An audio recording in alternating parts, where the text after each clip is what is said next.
แล้วก็ต้องมาหาทางจ่ายเงินไม่งั้นคือถ้าเราไม่จ่ายเงินเขาเนี่ยเขาจะต้องไป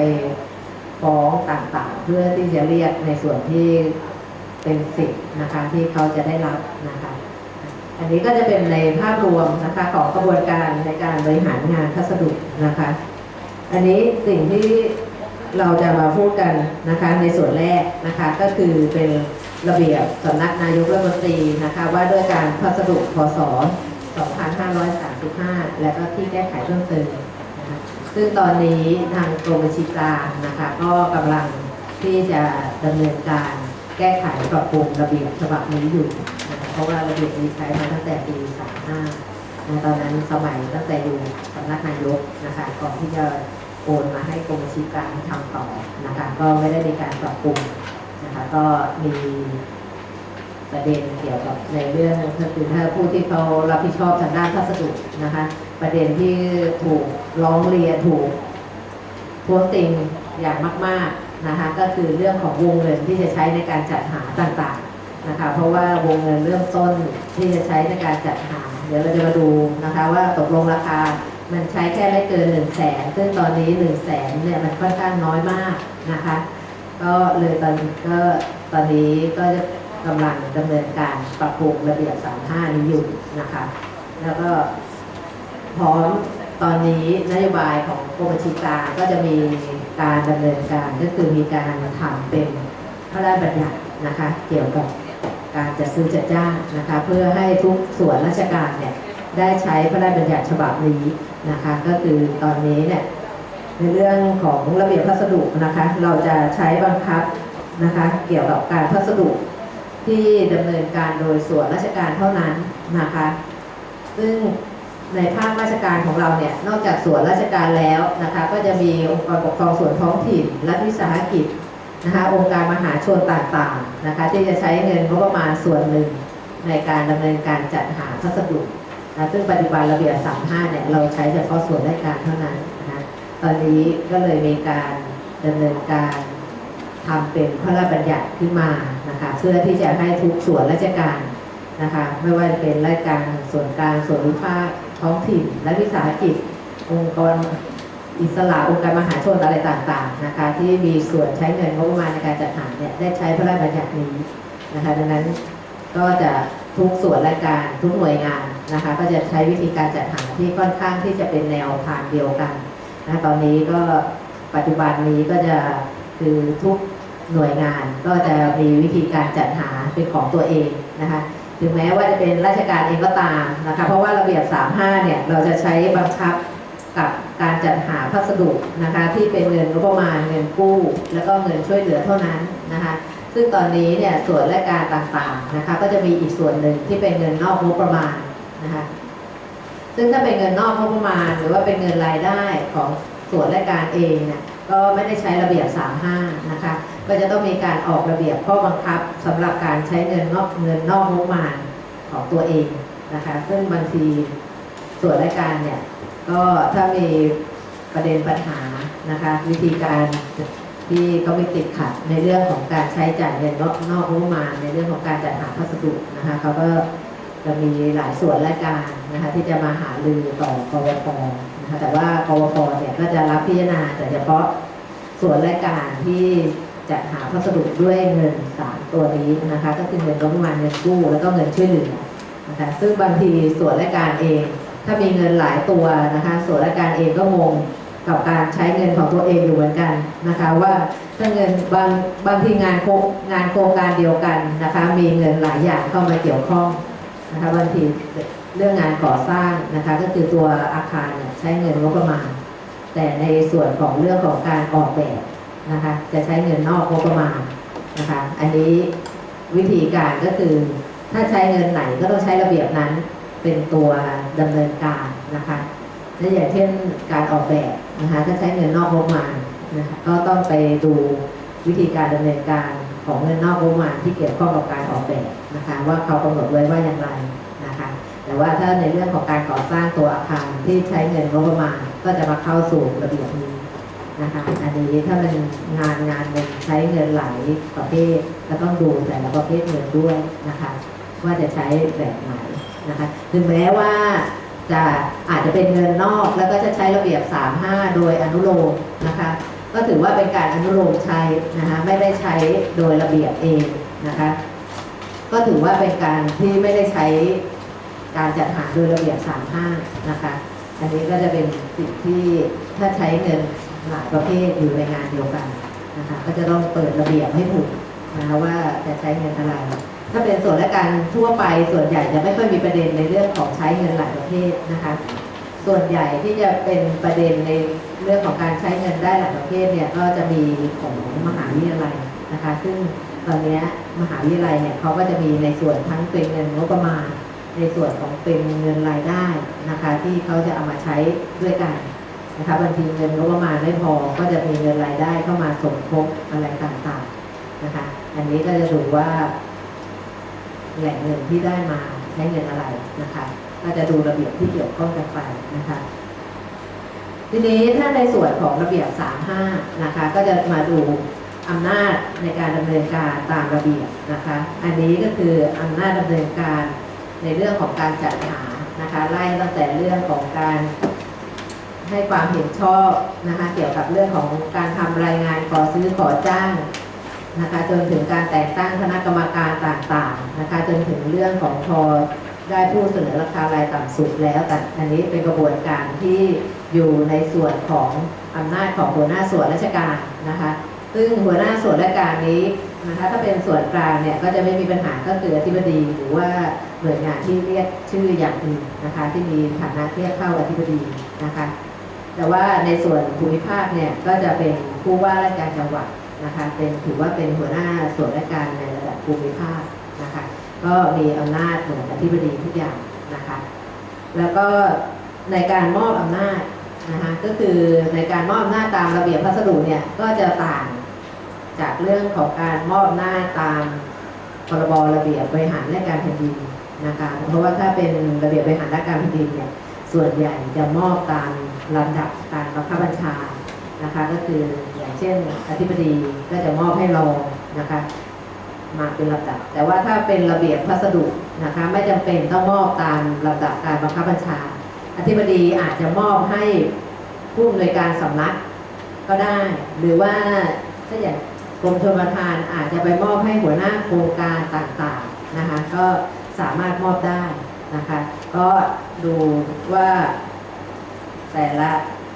สำนักหรือว่าหัวหน้าโครงการต่างๆก็วิธีการมอบนะคะก็ให้คำนึงถึงระดับตำแหน่งแล้วก็หน้าที่และความรับผิดชอบนะคะ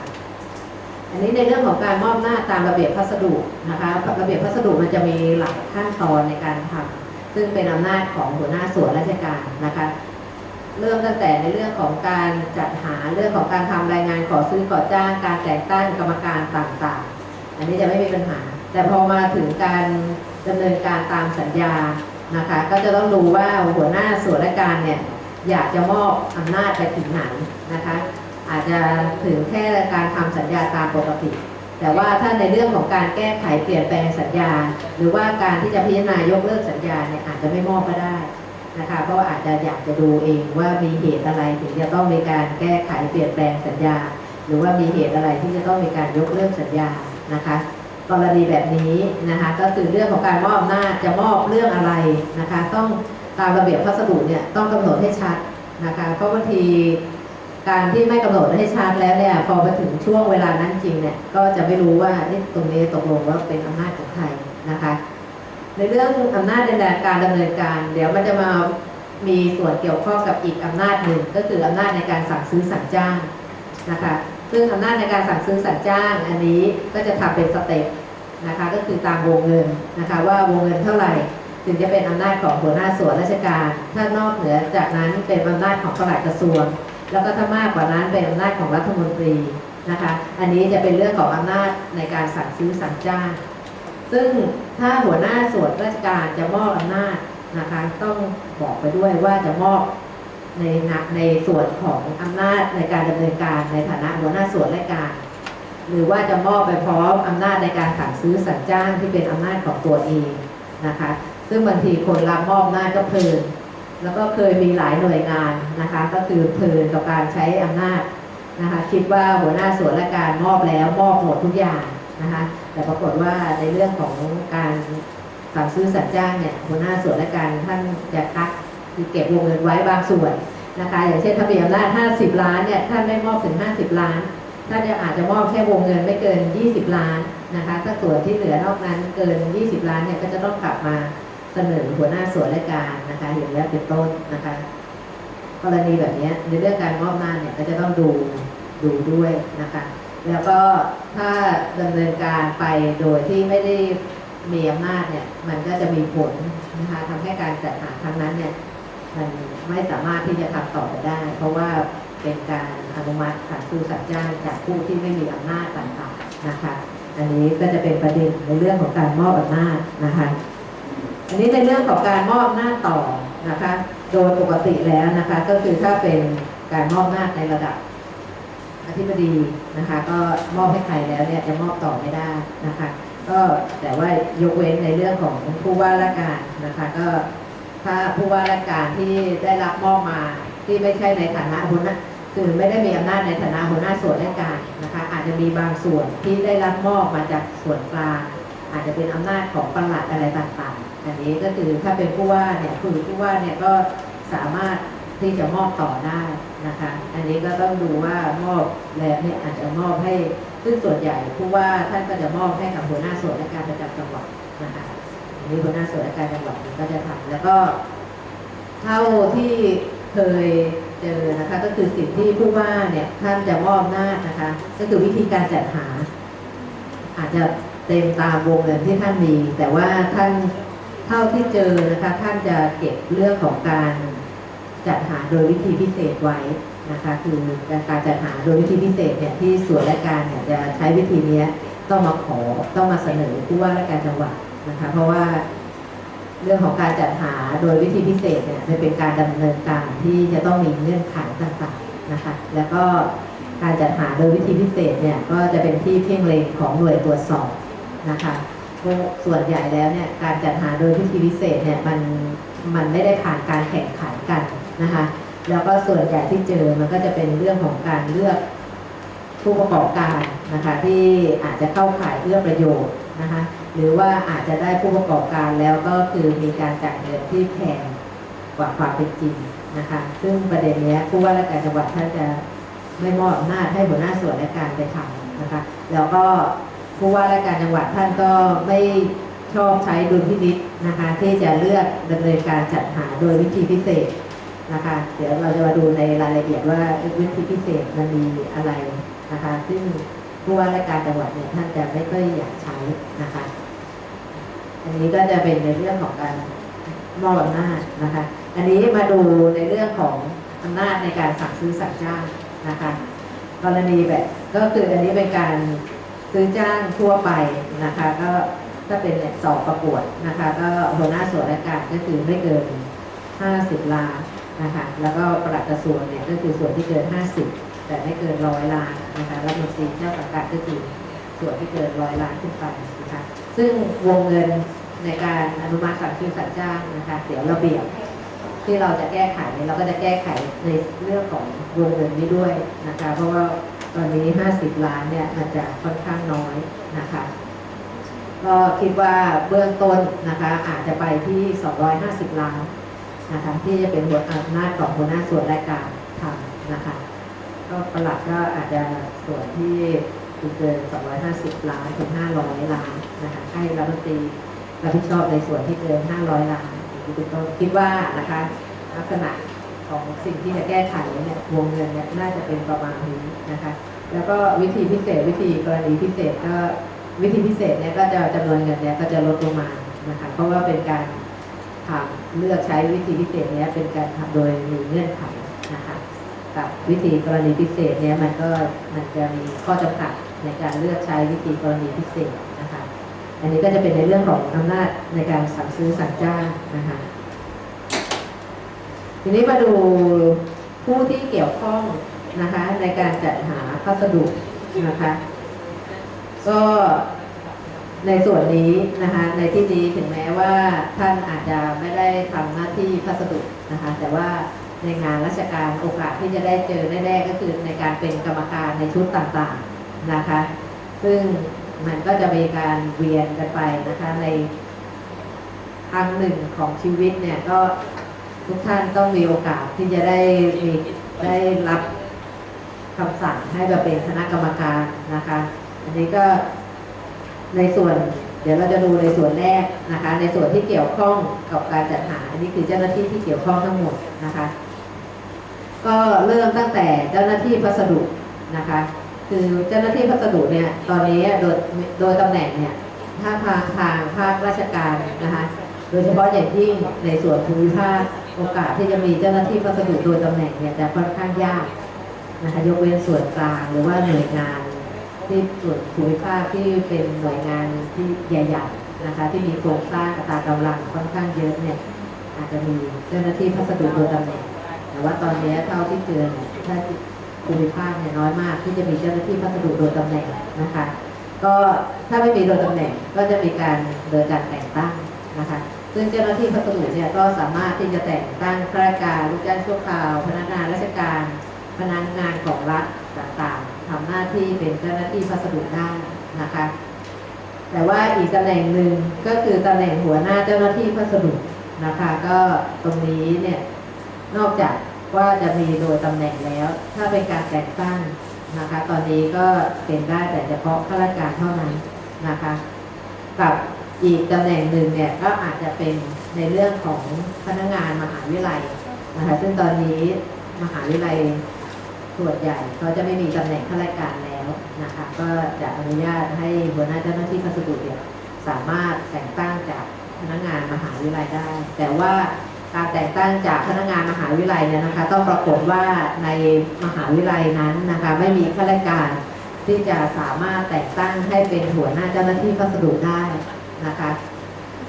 ซึ่งก็เคยมีบางส่วนราชการนะคะที่ข้าราชการเนี่ยเขาที่เคยเป็นตำแหน่งแล้วหัวหน้าเจ้าหน้าที่พัสดุเขาว่างลงนะคะทางส่วนราชการเนี่ยก็อยากที่จะแต่งตั้งลูกจ้างประจำนะคะเพราะว่าลูกจ้างประจำเนี่ยคือเป็นผู้ที่มีความเชี่ยวชาญในงานพัสดุนะคะเพราะว่าตอนนั้นข้อเท็จจริงก็คือทำงานด้านพัสดุมาเนี่ยประมาณ17 ปีนะคะก็คือมีความสามารถถ้าคิดว่าเทียบกับข้าราชการท่านใหม่ที่จะเข้าไปทำงานในตำแหน่งนี้นะคะก็คือลูกจ้างประจำเนี่ยมีความเชี่ยวชาญมากกว่าเพราะว่าเขาทำมาตำแหน่งนี้ตั้งแต่แรกนะคะ17 ปีนะคะซึ่งกรณีนี้มันเป็นกรณีของมหาวิทยาลัยนะคะซึ่งมหาวิทยาลัยเนี่ยเขาขอยกเว้นมาว่าจะขอแต่งตั้งหัวหน้าเจ้าหน้าที่พัสดุจากลูกจ้างประจำนะคะกรณีแบบนี้นะคะก็ต้องมาตรวจสอบว่าลูกจ้างประจำนะคะก็คือมหาวิทยาลัยนั้นมีข้าราชการเนี่ยมีอัตราข้าราชการเนี่ยที่จะสามารถแต่งตั้งเป็นหัวหน้าเจ้าหน้าที่พัสดุได้ไหมนะคะถ้าไม่มีข้าราชการจริงๆเนี่ยก็จะต้องไปดูว่ามีพนักงานมหาวิทยาลัยนะคะมีไหมนะคะซึ่งเรื่องนี้เนี่ยก็คือทั้ง2 ตำแหน่งนะคะในระดับมหาวิทยาลัยเนี่ยก็ยังพอที่จะแต่งตั้งให้มาดำรงตำแหน่งหัวหน้าเจ้าหน้าที่พัสดุได้นะคะดังนั้นกรณีนี้ก็คือลูกจ้างประจำเนี่ยก็ไม่สามารถที่จะให้มาดำรงตำแหน่งหัวหน้าเจ้าหน้าที่พัสดุได้นะคะเพราะว่าหัวหน้าเจ้าหน้าที่พัสดุเนี่ยก็จะมีความสำคัญในเรื่องของการลงนามในประกาศอะไรต่างๆอาจจะมีเรื่องของการจัดซื้อจัดจ้างในวงเงินน้อยๆที่ไม่เกิน10,000ที่จะให้หัวหน้าเจ้าหน้าที่พัสดุเนี่ยสามารถที่จะอนุมัติการซื้อจัดจ้างได้เลยนะคะดังนั้นเนี่ยก็เลยมองว่าตำแหน่งหัวหน้าเจ้าหน้าที่พัสดุนะคะเป็นตำแหน่งที่มีความสำคัญเลยต้องแต่งตั้งจากข้าราชการเท่านั้นนะคะหรือว่าอย่างน้อยก็ต้องเป็นพนักงานมหาวิทยาลัยเป็นต้นนะคะกับอีกตำแหน่งหนึ่งก็คือหัวหน้าส่วนราชการนะคะก็คืออธิบดีหรือว่าผู้ว่าราชการจังหวัดนะคะกับอีกตำแหน่งหนึ่งก็คือผู้มีอำนาจอนุมัติสั่งซื้อสั่งจ้างนะคะอันนี้ก็เป็นตามสเต็ปนะคะที่เราดูแล้วนะคะแล้วก็คณะกรรมการชุดต่างๆนะคะรวมถึงผู้ควบคุมงานด้วยนะคะที่จะมีส่วนเกี่ยวข้องในเรื่องของการจัดหาพัสดุนะคะอันนี้เจ้าหน้าที่ที่เกี่ยวข้องในการจัดหานะคะคือทุกตำแหน่งมีความสำคัญไม่แพ้กันนะคะก็คือมันต้องผ่านสเต็ป นะคะก็คืออาจจะในบางเรื่องก็คือเจ้าหน้าที่พัสดุเป็นผู้ทำแล้วก็เสนอผ่านหัวหน้าเจ้าหน้าที่พัสดุนะคะผ่านไปยังหัวหน้าส่วนนะคะก็คือในการผ่านทุกขั้นตอนนะคะก็ไม่สามารถที่จะผ่านไปโดยไม่ได้ดูรายละเอียดได้นะคะถึงแม้ว่าจะมีการแต่งตั้งคณะกรรมการชุดต่างๆมาแล้วนะคะแล้วก็คณะกรรมการชุดต่างๆเนี่ยสุดท้ายที่เขาทำงานเขาก็จะต้องมาผ่านฝ่ายพัสดุนะคะที่จะเป็นผู้เสนอไปยังผู้บังคับบัญชาชั้นเหนือขึ้นไปนะคะก็คือในการดำเนินการนะคะด้านของพัสดุเนี่ยก็ทุกลายเซ็นนะคะก็มีความหมายนะคะคือไม่สามารถที่จะเซ็นผ่านไปได้โดยคิดว่าคือผ่านกรรมการมาแล้วพัสดุก็แค่เซ็นผ่านไปนะคะไม่ได้นะคะอันนี้เป็นประเด็นเรื่องของความรับผิดชอบนะคะก็คือถ้าเซ็นเนี่ยถือว่าต้องมีส่วนที่จะต้องมาดูรายละเอียดด้วยนะคะถ้ามีความผิดปกติหรือว่าดูแลกรรมการทำไม่ถูกต้องนะคะหน้าที่ของฝ่ายพัสดุนะคะจะต้องมีการโต้แย้งนะคะในสิ่งที่กรรมการเขาทำไม่ถูกต้องนะถึงแม้ในส่วนของรายละเอียดต่างๆนะคะมันจะมีประเด็นค่อนข้างเยอะนะคะในเรื่องของคณะกรรมการกำหนดราคากลางงานก่อสร้างนะคะซึ่งตรงนี้คือถึงแม้ว่าคณะกรรมการกำหนดราคากลางงานก่อสร้างที่เขาคิดมาแล้วนะคะและเขามาเสนอผู้บังคับบัญชาผ่านหัวหน้าเจ้าหน้าที่ผ่านฝ่ายพัสดุนะคะฝ่ายพัสดุเนี่ยก็จะต้องดูรายละเอียดนะคะเกี่ยวกับสิ่งที่คณะกรรมการกำหนดราคากลางเขาคิดมาด้วยเท่าที่ตัวเองจะดูได้นะคะซึ่งอาจจะเป็นในเรื่องการถอดแบบต่างๆรายละเอียดเรื่องปริมาณวัสดุต่างๆอันนั้นก็คือเราไม่ใช่ช่างเราทำไม่ได้เราดูไม่รู้อันนั้นไม่เป็นไรนะคะแต่ว่าในเรื่องของราคาที่มาใช้นะคะว่าพัสดุประเภทไหนดูจากราคาไหนนะคะอันนี้มันไม่เป็นสิ่งที่เกินไปกว่าความสามารถของฝ่ายพัสดุนะคะที่จะต้องตรวจสอบนะคะประเด็นนี้ก็คือฝ่ายพัสดุเนี่ยจะต้องตรวจสอบด้วยในสิ่งที่คณะกรรมการกำหนดราคากลางเขาคิดมานะคะแล้วก็โดยเฉพาะอย่างยิ่งเรื่องค่า Factor F ต่างๆนะคะก็คือในเรื่องของงานก่อสร้างเนี่ยมันจะมีในเรื่องค่า Factor F เนี่ยเข้ามาเกี่ยวข้องด้วยนะคะประเด็นนี้ก็คือฝ่ายพัสดุเนี่ยก็จะต้องเข้าไปช่วยดูด้วยเหมือน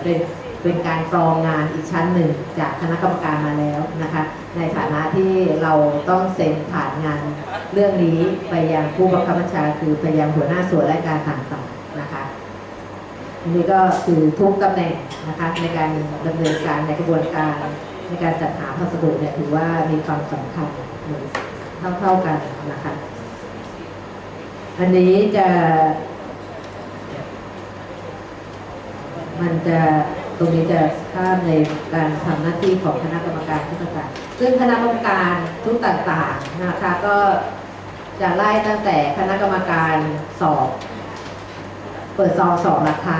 นะคะแล้วก็จะมีคณะกรรมการรับและเปิดซองประกวดราคานะคะมันจะมีคณะกรรมการพิจารณาผลการประกวดราคาแล้วก็จะมีกรรมการตรวจรับต่างๆนะคะแล้วก็ถ้าเกิดว่าเป็นระเบียบออปชั่นก็จะมีคณะกรรมการกำหนดขอบเขตงานก็คือคณะกรรมการร่าง POR เข้ามารับผิดชอบด้วยนะคะดังนั้นคณะกรรมการชุดต่างๆเนี่ยก็จะทำหน้าที่ตามที่ได้รับมอบหมายนะคะแล้วก็ในการทำหน้าที่ของคณะกรรมการก็จะเหมือนกรรมการทั่วๆไปนะคะก็คืออย่างทุกครั้งที่มีการประชุมการต่างๆนะคะก็จะต้องมีประธานนะคะเข้ามาร่วมประชุมด้วยนะคะก็คือถ้าประธานไม่อยู่ก็จะต้องมีการคัดเลือกกรรมการขึ้นมาทำหน้าที่ประธานนะคะแต่ว่าระเบียบพัสดุเนี่ยมันก็จะมีสเต็ปว่าถ้าวิธีการสอบราคาถ้ากรณีประธานไม่อยู่ทำได้ถึงแค่ขั้นตอนไหนนะคะหรือว่าวิธีประกวดราคาถ้าประธานไม่อยู่ทำได้ถึงขั้นตอนไหนนะคะอันนี้ในเรื่องของการทำหน้าที่ของคณะกรรมการนะคะกับอีกเรื่องหนึ่งก็ที่สำคัญก็คือในการทำหน้าที่ของคณะกรรมการตรวจรับนะคะก็คือถ้าเป็นกรรมการชุดต่างๆเนี่ยมันไม่จำเป็นต้องเป็นเสียงเป็นมติเอกฉันท์นะคะแต่ว่าในการตรวจรับพัสดุเนี่ยต้องการมติที่เป็นเอกฉันท์นะคะก็คำว่าเอกฉันท์มีกรรมการ3ท่าน ไม่จำเป็นว่า3ท่านที่จะต้องเห็นตรงกันทั้ง3ท่านนะคะก็คือเอกฉันท์เนี่ยก็หมายถึงว่าถ้า2ท่านใน3ท่านเห็นควรที่จะตรวจรับพัสดุนะคะอีกท่านหนึ่งเนี่ยที่ไม่เห็นด้วยเนี่ยก็ให้ทำความเห็นแย้งไว้นะคะแล้วก็เสนอหัวหน้าส่วนราชการพิจารณาว่าควรที่จะรับพัสดุนี้ไว้ไหมนะคะซึ่งมีหลายส่วนราชการนะคะที่ตีความในเรื่องของมติเอกฉันท์เนี่ยที่ไม่ถูกต้องนะคะเพราะว่าคิดว่ามติเอกฉันท์มี3ท่านเนี่ยต้องเห็นตรงกันทำยังไงก็ได้ที่จะให้กรรมการอีกท่านหนึ่งเนี่ยทำความเห็นแย้งไว้ในเห็นด้วยนะคะซึ่งหลายส่วนราชการเนี่ยก็ไปพยายามทำวิธีการที่จะทำยังไงก็ได้ที่จะให้กรรมการที่ไม่เห็นด้วยเนี่ยเห็นด้วยทั้งหมด3ท่านนะคะซึ่งกรณีแบบนี้ถ้าตามระเบียบเนี่ยบอกว่าไม่จำเป็นนะคะก็คือเห็นแย้งก็เสนอความเห็นแย้งนั้นขึ้นไปยังผู้บังคับบัญชาในฐานะหัวหน้าส่วนราชการท่านจะตัดสินใจเองนะคะท่านจะทำยังไงซึ่งมีบางส่วนราชการนะคะที่เคยเจอถึงแม้ว่ารายงานขึ้นไปยังผู้บังคับบัญชาและผู้บังคับบัญชาท่านก็ไม่บอกว่าท่านจะรับหรือไม่รับแต่ปรากฏว่าท่านสั่งให้ทางฝ่ายพัสดุเนี่ยมาดำเนินการสอบข้อเท็จจริงนะคะว่าทำไมผู้ที่ทำความผิดแย้งถึงทำความผิดแย้งไว้นะคะก็ทางส่วนราชการทางฝ่ายพัสดุเนี่ยมาทำเรื่องของการตั้งกรรมการสอบข้อเท็จจริงอะไรกันต่างๆนะคะซึ่งอันนี้ถ้าตามระเบียบพัสดุเนี่ยมันไม่จำเป็นต้องทำแบบนั้นนะคะมันเป็นอำนาจตัดสินใจของหัวหน้าส่วนซึ่งพอมาถึงกระบวนการในการเรื่องการตอบข้อเท็จจริงต่างๆเพื่อที่จะสอบว่าทำไมกรรมการอีกท่านหนึ่งทำความเห็นแย้งไว้เนี่ยมันก็ไม่มีอะไรเพราะว่ามันเป็นอำนาจของกรรมการที่เขาจะไม่เห็นด้วยนะคะในกรณีที่พัสดุบางอย่างเนี่ยมันอาจจะมีประเด็นที่มันไม่ตรงตามความต้องการ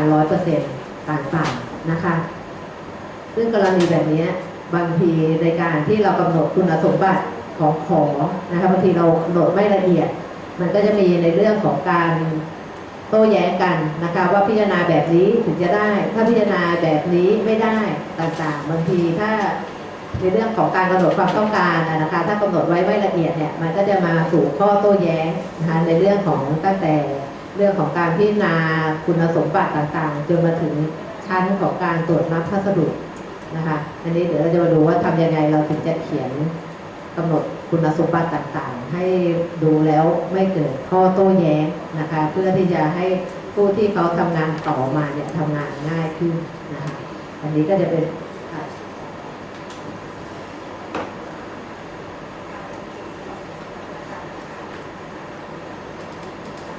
จริงๆแล้วถ้าเป็นระเบียบพัสดุเนี่ยต้องเลื่อนแล้วก็รอประธานมาค่ะ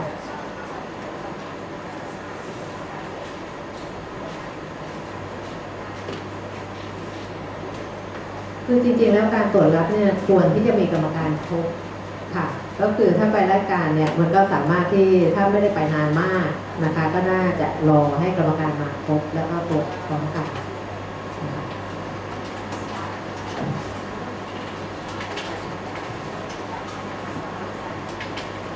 ก็น่าจะใช้วิธีก็คือตรวจรับไว้ก่อนนะคะแต่ว่าจริงๆแล้วก็คือที่จะมาตรวจอีกครั้งหนึ่งเนี่ยควรที่จะต้องรอกรรมการมาครบนะคะแล้วค่อยมาตรวจอีกครั้งหนึ่งแต่ว่าของที่เขามาส่งเนี่ยเราต้องรับของเอาไว้ก่อนอันนี้ค่ะในส่วนของวิธีการจัดหานะคะตอนนี้วิธีการจัดหาที่เราใช้ตามระเบียบนะคะก็คือถ้าระเบียบ35เนี่ยจะอยู่ที่วิธีการแรกนะคะก็คือวิธีตกลงราคาที่วงเงินไม่เกิน 100,000 บาทนะคะวิธีสอบราคาวงเงินคือไม่เกิน2 ล้านบาทนะคะก็คือ2 ล้านบาทพอดียังอยู่ที่วิธีการสอบนะคะแล้วก็ประกวดราคาก็จะอยู่ที่ตอนวงเงินก็คือส่วนที่เกิน2 ล้านบาทขึ้นไปนะคะ